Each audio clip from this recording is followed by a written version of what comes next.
আলহামদুলিল্লাহ, সমস্ত প্রশংসা আল্লাহর, যিনি আমাদেরকে শাওয়াল মাস পার করে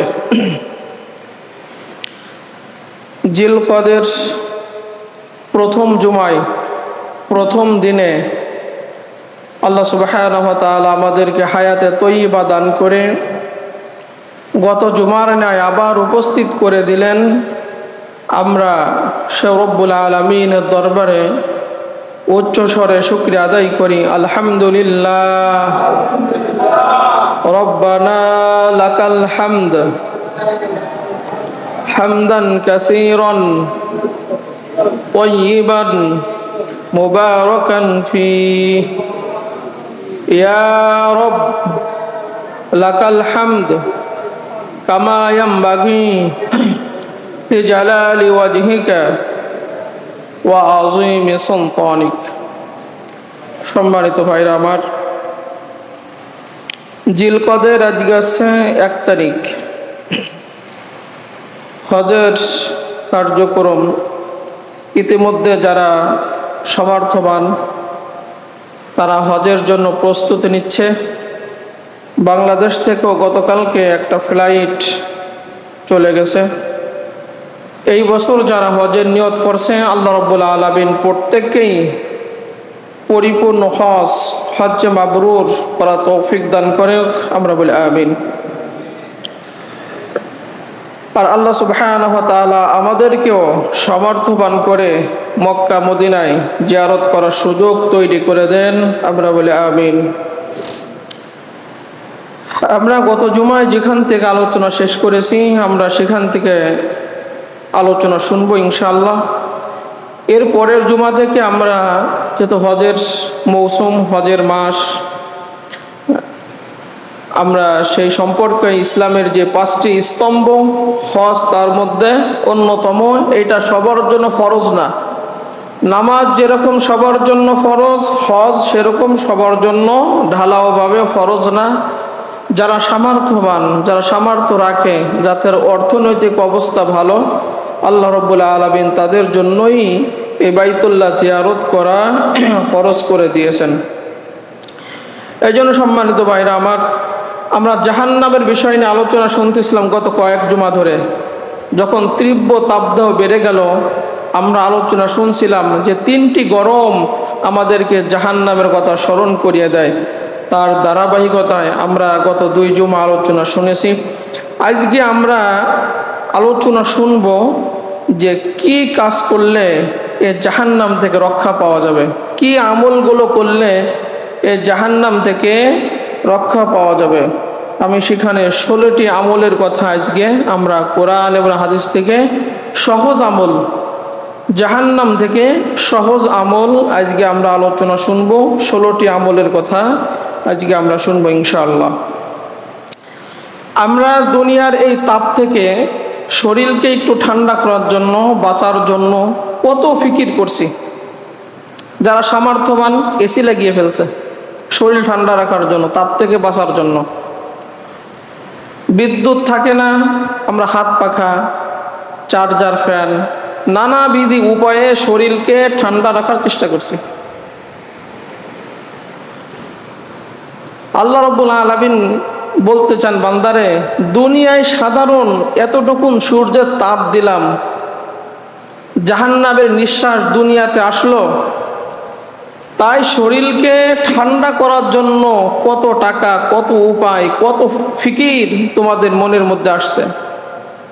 আর যখন তুমি সরাসরি জাহান্নামের মধ্যে যাবে, তোমার শরীর, তুমি যদি অপরাধী বান্দা হও, তাহলে ওই জাহান্নাম থেকে বাঁচার জন্য তোমার কি কোনো কার্যক্রম নেই? তোমার কি কোনো আমল নেই? তোমার কি কোনো কাজ নেই যে তুমি যে কাজ করলে চাইলে জাহান্নাম থেকে বাঁচতে পারতে? আল্লাহ সুবহানাহু ওয়া তাআলা সেই কথা, সেই আমল কোরআন এবং বিশ্বনবী মুহাম্মদ রাসূলুল্লাহ সাল্লাল্লাহু আলাইহি সাল্লাম হাদিসের মধ্যে দিয়েছেন। আমরা আজকে সেইটা জানবো ইনশাআল্লাহ। আমরা মনোযোগ দিয়ে এই আমলগুলো শুনবো, তাহলে আমরা জাহান্নাম থেকে বাঁচতে পারবো। আল্লাহ রাব্বুল আলামিন সূরা তাহরিমের 6 নম্বর আয়াতে আমরা যেটা আলোচনা বলছিলাম যে কু আনফুসাকুম ওয়া আহলিকুম নারা ওয়াকুদুহান নাসু ওয়াল হিজারা আলাইহা মালাইকা গিলাজুন শিদাদুল লা ইয়াসুনাল্লাহ মা আমারহুম ওয়া ইয়াফআলুনা মা ইউমারুন। হে মানুষ, তোমরা নিজে জাহান্নাম থেকে বাঁচো, পরিবার পরিজন যারা আছে তাদেরকেও বাঁচাও। যে জাহান্নামের জ্বালানি হবে আগুন, যে জাহান্নামের জ্বালানি হবে মানুষ এবং পাথর। সেখানে খুব ভয়ঙ্কর কঠিন ফেরেশতা সেখানে তোমাদেরকে শাস্তি দেবে। এই জাহান্নামের ভয়াবহতা আমরা গত জুমায় আলোচনা শুনছি ইনশাআল্লাহ। তাহলে 1 নম্বর আমল আমরা যেটা বলবো, জাহান্নাম থেকে যদি আমাদের বাঁচতে হয়, 1 নম্বর আমল যেটা আমরা আজকে আপনাদেরকে শোনাবো সেইটা হচ্ছে গীবাত থেকে দূরে থাকতে হবে। গীবাত করা থেকে দূরে থাকতে হবে, সমালোচনা করা থেকে দূরে থাকতে হবে, মানুষের দোষ ধরা থেকে দূরে থাকতে হবে, মানুষের পিছনে লাগা থেকে দূরে থাকতে হবে। এক গ্রুপ সমাজের মানুষ এরকম থাকে, শুধু মানুষের পিছনে লেগেই থাকে, তাদের কাজই মানুষের পিছনে লেগে থাকা, মানুষের খাইয়ে কোনো কাজ নাই, সমালোচনা করা, গীবত করা, বসে বসে মানুষের দোষ মন্দ বদনাম এইগুলো বলে বেড়ানো মানুষের কাছে। এরকম মানুষ আছে না? তা জাহান্নাম থেকে যদি আমাদের বাঁচতে হয়, সর্বপ্রথম আমরা বলবো এই গীবত থেকে দূরে থাকতে হবে। আল্লাহ সুবহানাহু ওয়া তাআলা কুরআনুল কারীমের মধ্যে বলেন যে মা সালাকাকুম ফি সাকার ক্বালু লাম নাকু মিনাল মুসাল্লিন ওয়া লাম নাকু নুতঈমুল মিসকিন ওয়া কুন্না নাখুদু মাআল খায়িদিন ওয়া কুন্না নুকাযযিবু বিয়াউমিদ্দিন হাত্তা আতানাল ইয়াকিন। আল্লাহ রাব্বুল আলামিন বলেন যে সাকর নামে একটা জাহান্নাম, এই জাহান্নামের মধ্যে যারা যাবে ফেরেশতারা তাদেরকে জিজ্ঞাসা করবে যে তুমি এই সাকর নামক জাহান্নামে কেন আসলে, কোন অপরাধের কারণে তুমি এই জাহান্নামের মধ্যে আসলে। সাকর এমন একটা জাহান্নাম যে জাহান্নামের মধ্যে গেলে আল্লাহ নবী মুহাম্মদ রাসূলুল্লাহ সাল্লাল্লাহু আলাইহি সাল্লামের সুপারিশ আমরা জানি কবুল হয়, নবী যদি সুপারিশ করে কবুল হবে, কিন্তু এই সাকরের আসামি যারা হবে কারুর সুপারিশ কবুল করা হবে না, কারুর কোনো সুপারিশ কবুল করা, তাহলে কত বড় ভয়ঙ্কর জাহান্নাম। তাহলে ফেরেশতারা এই সাকরের মধ্যে যারা যাবে তাদেরকে জিজ্ঞাসা করবে কোন অপরাধের কারণে তুমি আজকে এই সাকর এই ভয়ঙ্কর জাহান্নামের মধ্যে আসলে। তখন সে 4টা অপরাধের কথা স্বীকার করবে। 1 নাম্বার বলবে লাম নাকু মিনাল মুসাল্লিন, আমি নামাজি ছিলাম না। ওয়ালাম নাকু নুতঈমুল মিসকিন, আমি মিসকিনদেরকে খেতে দিতাম না, আমি সমর্থবান ছিলাম, তাদেরকে খাবার দেওয়ার যোগ্যতা আমার ছিল কিন্তু আমি তাদেরকে খাবার দেইনি। ওয়া কুন্না নাখুদু মাআল খায়িদিন, সমালোচকদের সাথে বসে বসে, গীবাতকারীদের সাথে বসে বসে আমি মানুষের সমালোচনা করতাম, গীবাত করে বেড়াতাম। 4 নম্বর অপরাধ তারা স্বীকার করবে যে আমরা আখিরাতকে অস্বীকার করতাম।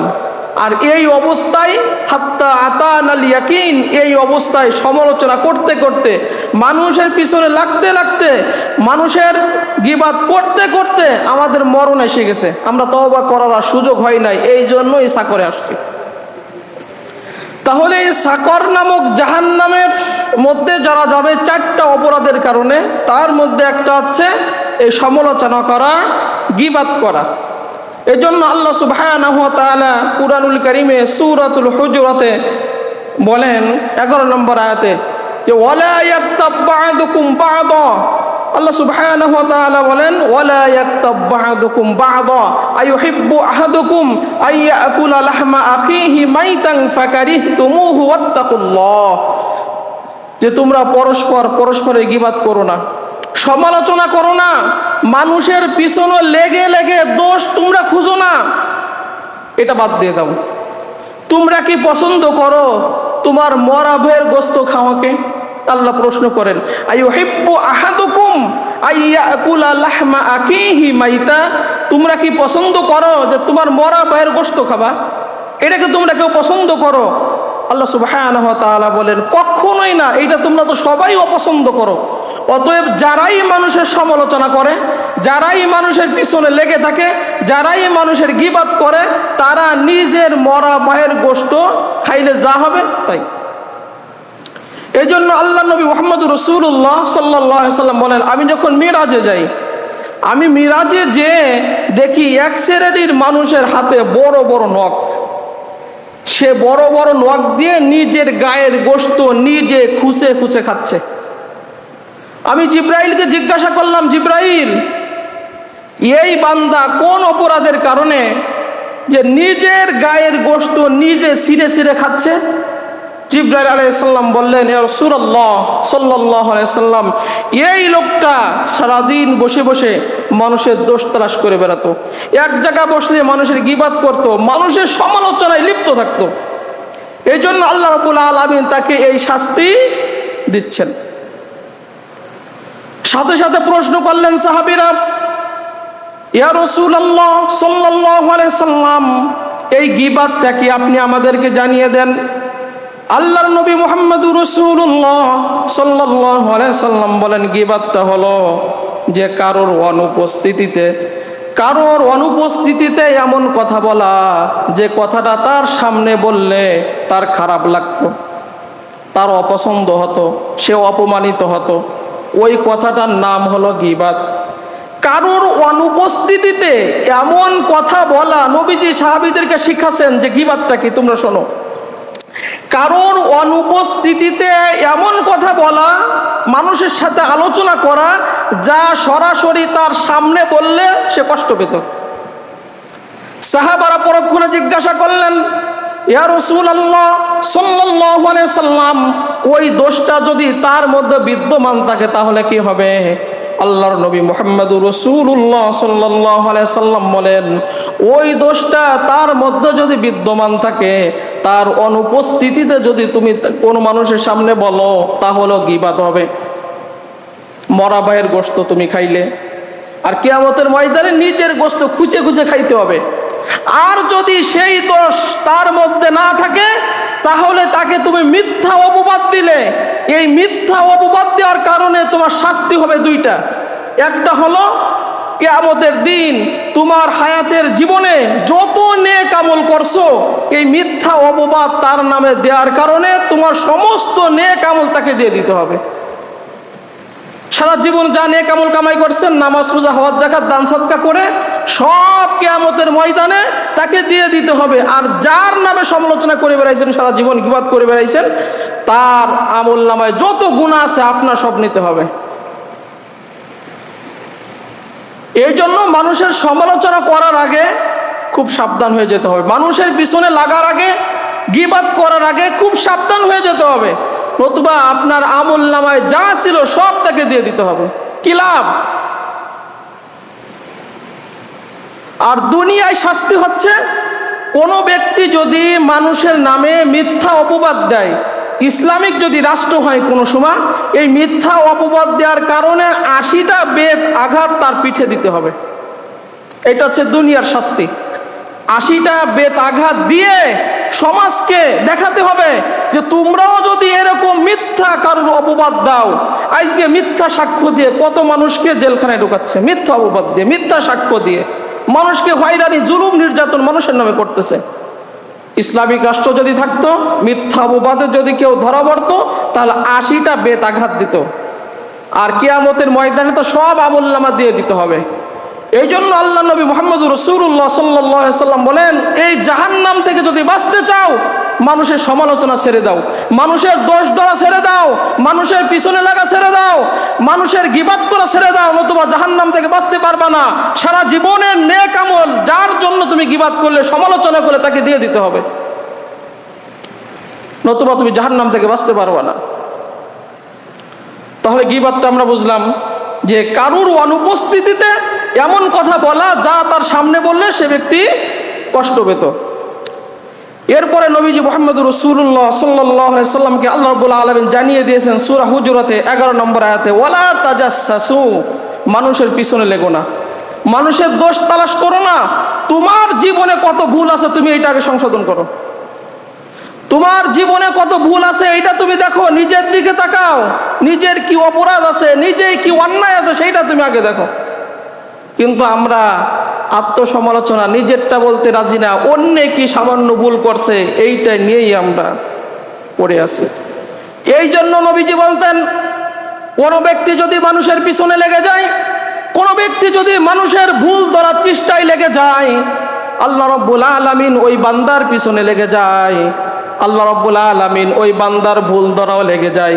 ওই বান্দা যদি ঘরের মধ্যেও থাকে, আল্লাহ রাব্বুল আলামিন তাকে লাঞ্ছিত অপমানিত ঘরের মধ্যে ফেলাই করবেন। আপনি ঘরের মধ্যে থাকলে, সুরক্ষিত জায়গায় থাকলেও আল্লাহর হাবিব বলেন অবশ্যই আল্লাহ ঘরের মধ্য থেকে তোমাকে লাঞ্ছিত অপমানিত করে দুনিয়ার থেকে তোমাকে নিয়ে যাবেন। এরপরে নবীজি বলতেন, কোনো ব্যক্তি যদি মানুষের বদনাম বলে, মানুষের গীবাত করে, সমালোচনা করে কোনো কিছু খায়, ওইটা সাধারণ কোনো খাবার না, ওইটা হচ্ছে জাহান্নামের আগুন। আপনি মানুষের বদনাম করে সমাজে জায়গা পালেন, তার কাছে একটু ভালো হলেন, একটু বদনাম বলে সে আপনাকে এক কাপ চা খাওয়ালো, পানি খাওয়ালো, একটা বিস্কুট খাওয়ালো, নবীজি বলেন ওইটা বিস্কুট না, ওইটা হচ্ছে জাহান্নামের আগুন তোমার পেটের মধ্যে গেল। কোনো ব্যক্তি যদি মানুষের বদনাম বলে, সমালোচনা করে, কোনো ব্যক্তি যদি একটা পোশাক পায়, পোশাক যদি গায়ে দেয়, আল্লাহ নবী মুহাম্মদুর রাসূলুল্লাহ সাল্লাল্লাহু আলাইহি সাল্লাম বলেন কিয়ামতের ময়দানে আল্লাহ রাব্বুল আলামিন তাকে জাহান্নামের আগুনের পোশাক পরিয়ে দিবেন। কোনো ব্যক্তি যদি মানুষের দুর্নাম রটায়া, বদনাম রটায়া, গীবাত করে সমাজে খ্যাতি অর্জন করে, একটু জায়গা পায়, বসার জায়গা পায়, কিয়ামতের ময়দানে আল্লাহ রাব্বুল আলামিন জাহান্নামের মধ্যে আগুনের চেয়ারে আল্লাহ রাব্বুল আলামিন তাকে বসায়া দিবেন। এই জন্য নবীজি বলতেন আমার উম্মতেরা সাবধান হয়ে যাও। এই জন্য অন্য হাদিসে আসছে, নবীজি বলেন গীবাতকারী, সমালোচনাকারী, মানুষের পিছনে যারা লেগে থাকে ওই ব্যক্তি এবং তার গীবাতের কথা যারা শ্রবণ করে এক জায়গা বসে, সবার উপরে আল্লাহর অভিশাপ। আপনার সামনে বসে বসে একজন মানুষের বদনাম রটাচ্ছে, গীবাত করতেছে, সমালোচনা করতেছে, আপনারা পাশে বসে বসে হাসি মুখে শুনতেছেন। আল্লাহ পাক রব্বুল আলামিনের হাবিব বলেন আসমান থেকে আল্লাহ রব্বুল আলামিন আপনার উপরে গজব নাজিল করতে থাকে, অভিশাপ দিতে থাকে। এই জন্য নবীজি বলতেন আল গীবাতু আশাদ্দু মিনাজ জিনা, এই গীবাতটা, বদনাম রটানো, সমালোচনা করা, এটা জিনার থেকেও মারাত্মক। আপনি যদি জিনা করেন, আল্লাহর কাছে ক্ষমা চান, হয়তোবা গোপনে ক্ষমা চাইলেন, আল্লাহ রাব্বুল আলামিন আপনাকে মাফ করে দিতে পারে। কিন্তু আপনি যার বিরুদ্ধে সমালোচনা করলেন, আপনি যার বিরুদ্ধে আপনি গীবাত করলেন, ওই গীবাত যার বিরুদ্ধে করলেন, ওই ব্যক্তি যদি আপনাকে ক্ষমা না করে, কিয়ামতের ময়দানে আপনি ক্ষমা পাবেন না। এটা খুব একটা গুরুত্বপূর্ণ বিষয়। এই জন্য আমরা যার যার জায়গা থেকে এইটা সাবধান হয়ে যায় যে আপনি যার বিরুদ্ধে আপনি সমালোচনা করলেন, গীবাত করলেন, বদনাম রটালেন, ওই ব্যক্তি যদি আপনাকে কিয়ামতের ময়দানে ক্ষমা না করে, আল্লাহ রাব্বুল আলামিন আপনাকে ক্ষমা করবে না। তাহলে এক নাম্বার আমরা জাহান্নাম থেকে বাঁচার আমল যেটা আমরা বলছিলাম, সেটা হচ্ছে এই গীবাত থেকে আমাদের দূরে থাকতে হবে। 2 নাম্বার, মানুষের মান সম্মান রক্ষা করা।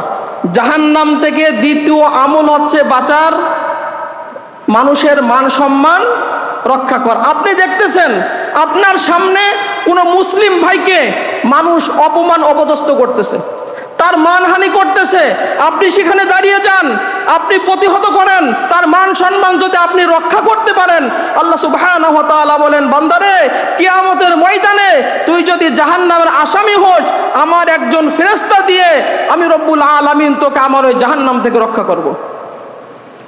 তাহলে অনেক সময় দেখা যায় একজন নামাজি মানুষ, ইমানদার মানুষ, মানুষ তাকে অপমান করার চেষ্টা করছে, তার মানহানি করার জন্য মানুষ পায়তারা করতেছে। সমাজে এরকম দুষ্ট কিছু লোক আছে, রাষ্ট্রেও থাকতে পারে, আলেমদের বিরুদ্ধে থাকতে পারে, ইমামদের মান সম্মান নষ্ট করার জন্য সমাজে এক শ্রেণীর মানুষ থাকতে পারে।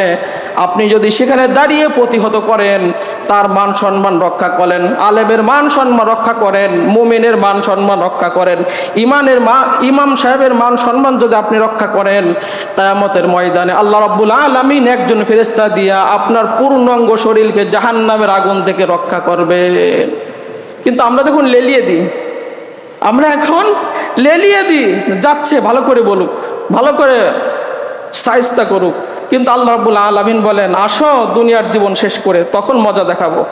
এই জন্য কোনো জায়গায় আপনি যাচ্ছেন, কোথাও যদি দেখেন একজন ভদ্র মানুষ, ইমানদার মানুষ, পরেজগার মানুষ, দিনদার মানুষ, তার মান সম্মান নষ্ট করতেছে দুষ্টু মানুষেরা, আপনি সেখানে দাঁড়িয়ে যান, প্রতিবাদ করেন, আপনি প্রতিহত করেন, তার মান সম্মান রক্ষা করেন, আল্লাহ রাব্বুল আলামিন আপনাকে জাহান্নামের আগুন থেকে রক্ষা করবেন। 3 নাম্বার আমল, আল্লাহ রাসূল সাল্লাল্লাহু আলাইহি সাল্লাম বলেন যে দৈনিক 360 বার তাসবিহ পাঠ করবে। আল্লাহু আকবার, আলহামদুলিল্লাহ, লা ইলাহা ইল্লাল্লাহ, সুবহানাল্লাহ, আস্তাগফিরুল্লাহ, দৈনিক 360 বার।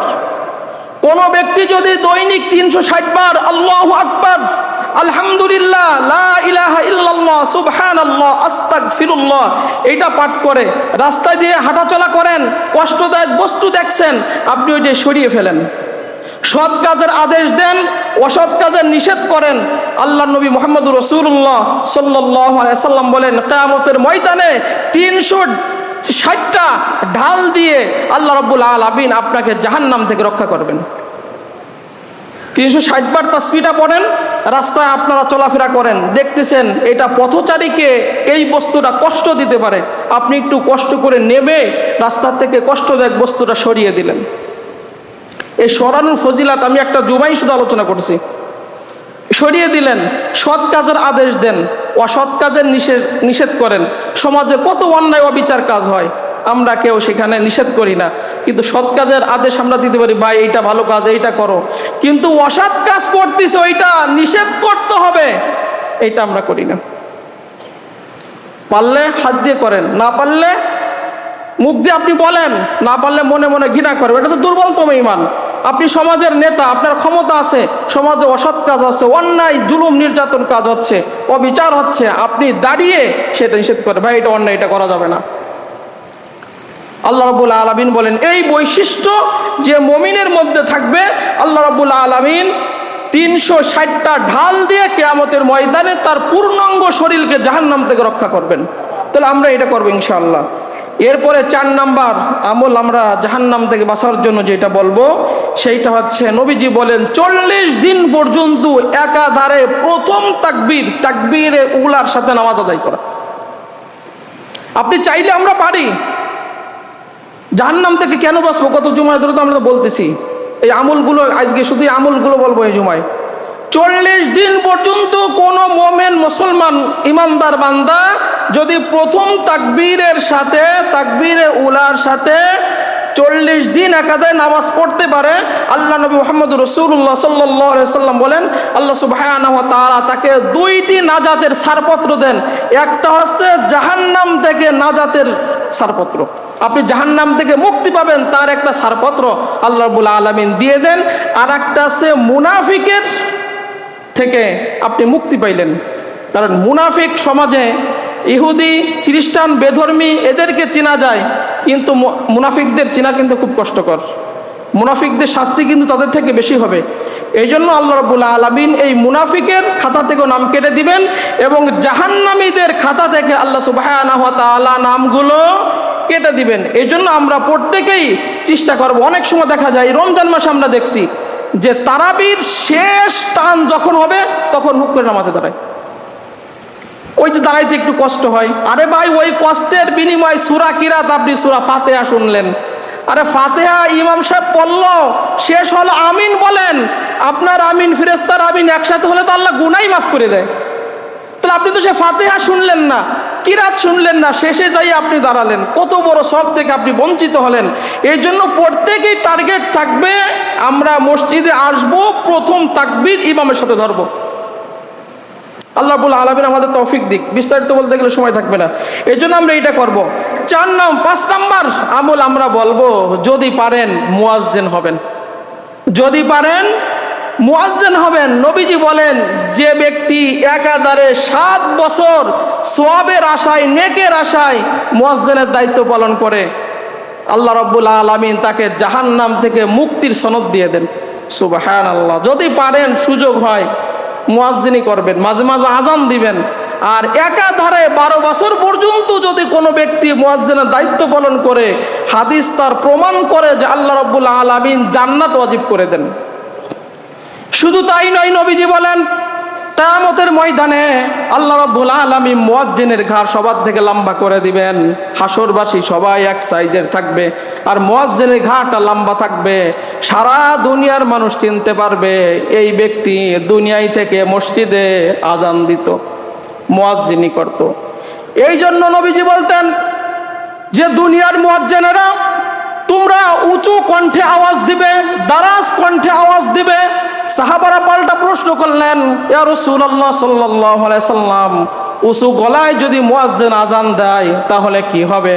আল্লাহর নবী মুহাম্মদুর রাসূলুল্লাহ সাল্লাল্লাহু আলাইহি সাল্লাম বলেন যে মুয়াজ্জিন উঁচু কণ্ঠে আওয়াজ দেয়, দারাজ কণ্ঠে আওয়াজ দেয়, ওই আওয়াজ যত মানুষ শোনে, যত জিন শোনে, যত মাখলুক শোনে, যত বৃক্ষলতা, যত তরুলতা, যত পাথর কণা, বালুকণা, সমুদ্রের মাছ, গর্তের পিপিলিকা, যত জিনিস মুয়াজ্জিনের আজান শুনবে, কিয়ামতের ময়দানে আল্লাহ রাব্বুল আলামিন, আল্লাহ পাক রব্বুল আলামিনের কাছে এই মুয়াজ্জিনের জন্য ওই জিনিসগুলো তখন সাক্ষ্য দিবে, সাক্ষ্য দিবে।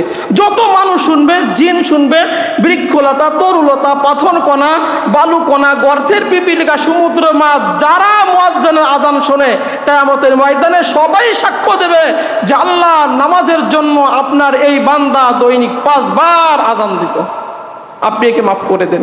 এই জন্য নবীজি বলতেন মুয়াজ্জিনের আজান যতদূর পর্যন্ত পৌঁছায় যায় ততদূর পর্যন্ত মুয়াজ্জিনকে ক্ষমা করে দেওয়া হয়।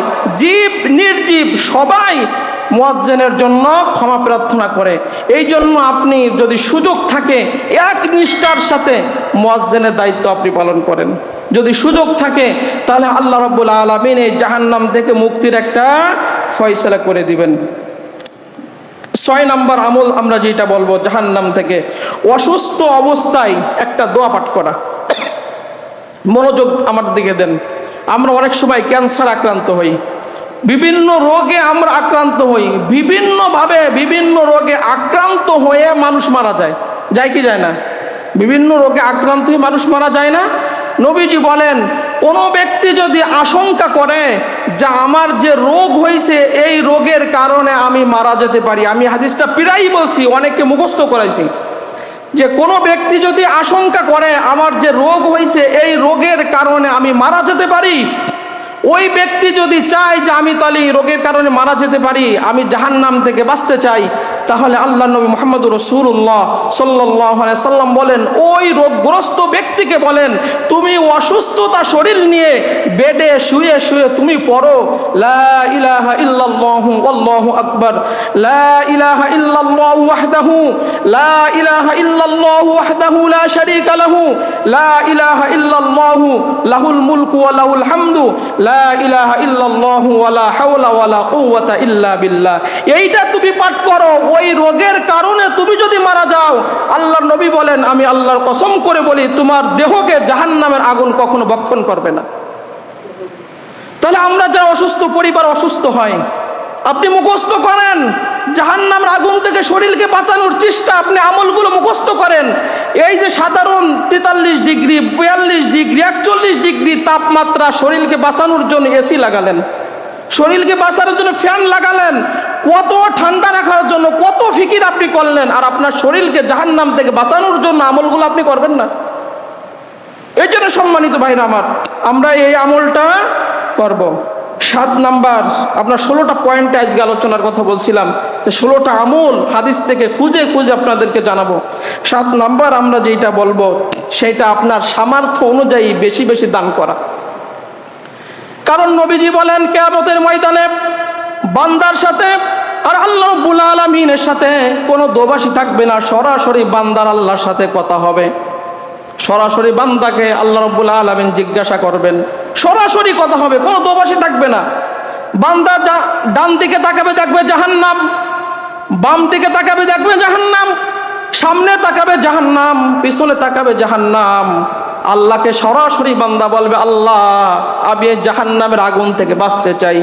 আল্লাহ রাব্বুল আলামিন বলেন বান্দারে দুনিয়া আমি তোমাকে সমর্থবান করেছিলাম, অর্থনৈতিক অবস্থা তোমার ভালো ছিল, তোমাকে আমি অনেক সম্পদ দিয়েছিলাম, তোমার যদি ওই সম্পদ থেকে এক নিষ্ঠার সাথে আমার রাস্তায় যদি সদকা করতে, ওই দানের বিনিময়ে আমি আল্লাহ রাব্বুল আলামিন আজকে জাহান্নামের আগুন থেকে তোমাকে বাঁচাইয়া দিতাম।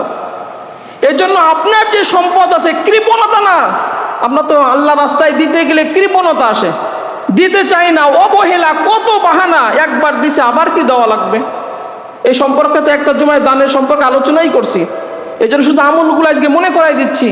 এই জন্য সম্মানিত ভাইরা আমার, আপনার যে সম্পদ আছে আপনি নিজ হাতে মরার আগে আপনি আল্লাহ রাস্তায় সদকা করে যান। আর ওই সদকা করার অবস্থায় তার আপনি এখন সদকা করলেন, ধরেন আসরের আগে আপনার যদি মারা যান, আল্লাহ নবী বলেন কোন ব্যক্তি আল্লাহ রাস্তায় সদকা করার পরে ওই ব্যক্তির যদি মওত হয়ে যায়, আল্লাহ রাব্বুল আলামিন পূর্বের পাপরাশি মাফ করে দিয়ে সরাসরি জান্নাত দিয়ে দেয়। এই জন্য সম্মানিত ভাইরা আমার, আমরা আলোচনা আর বাড়াবো না, আগামী জুমায় বাকি কথাগুলো বলবো। আল্লাহ রাব্বুল আলামিন আমরা যতটুকুন যে কয়টা আমল শিখছি অতটুকুন আমাদেরকে আমল করার তৌফিক দান করুক, আমরা বলি আমিন।